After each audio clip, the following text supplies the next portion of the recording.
கவனத்தோடு நாம் இருக்க வேண்டும் என்கின்ற நிலையில் நான் ஒரு விஷயத்தை சொல்றேன். இந்த பெண்கள் நிறைய இருக்கிறீங்க, மதுரைனால பெண்கள் தானே, பவர்ஃபுல் லேடிஸ். சைலண்டா கை தட்டுதுங்க பாருங்க. ஏன் தெரியுமா? கூட்டிட்டு வந்திருக்கிற ஒரு பக்கத்துல உட்கார்ந்துருப்பார். Being a woman is happiness. பெண்ணாக இருப்பது மகிழ்ச்சிக்குரிய ஒன்று. ஆனால் நான் ஒரு விஷயத்தை சொல்றேன்.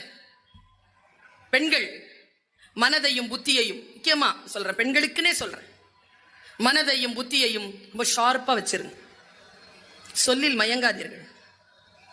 ஹேய், நீ ரொம்ப அழகா இருக்க, தேங்க்யூ, போயிட்டே இரு. போக முடியுதா? சிக்கிக் கொள்கிறோமே. அந்த சிக்கிக் கொள்ளுகின்ற வார்த்தைகளை தானே போடுகிறார்கள். அந்த வார்த்தைகளில் இருந்து வெளியில் வர முடியவில்லையே. சொல்தானே சிக்க வைக்கிறது.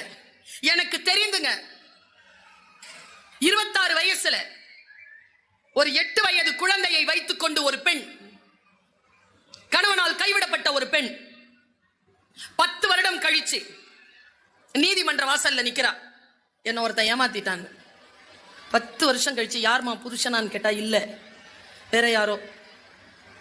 புருஷன் போனதுக்கு அப்புறமா வேற யாரோ ஒருத்தங்க ஏமாத்தி இருக்காங்க. 30 லட்சம் ரூபாய் வரைக்கும் ஏமாத்தி இருக்காங்க. அவ நீதிமன்றத்துல நிக்கிறா. நீதிபதி, பெண் நீதிபதி கேட்கிறாங்க, சரிமா 27 வயசுங்கிறது நல்ல அறிவான வயசு தானே, 10 வருஷம் ஏமாறலாமா ஒருத்தங்க? தொடர்ந்து அவன் தாலி கட்டினானா? இல்ல. காசு எல்லாம் வாங்கிட்டான், சரி. என்னத்துக்காக அவனோட வாழ்ந்த? அவன் சொல்ல நான் இப்ப சொன்னேன்னு வச்சுக்கங்களேன், கேட்கறதுக்கு அது சாதாரண சொல்லா இருக்கு. ஆனால் அந்த வினாடியில் அந்த பெண் அதை கடந்து வந்தாள்ல, அந்த கடந்து வருகின்ற பொழுது அவள் என்ன சொல்லை அதை எதிர்பார்த்தாள். அந்த சொல் அங்கிருந்து வந்துருச்சு. தோற்றாள். என்ன சொல்னா? சாப்பிட்டியா?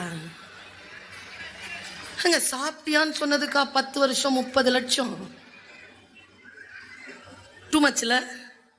ஆனால் அந்த பெண் இழந்திருக்கிறாள். எந்த இடத்தில் ஒரு பெண்ணினுடைய மனம் கீழே, உன் பாதம் பட்ட இடத்தில் நான் சாதம் போட்டு சாப்பிடுவேன். அப்புறம் வாட் நெக்ஸ்ட்? டேய், போய் சொந்தமா உழைச்சி ஒரு அலுமினிய தட்டு வாங்கி அதுல சோறு போட்டு தின்ற நிலையில வந்ததுக்கு அப்புறமா பேசு.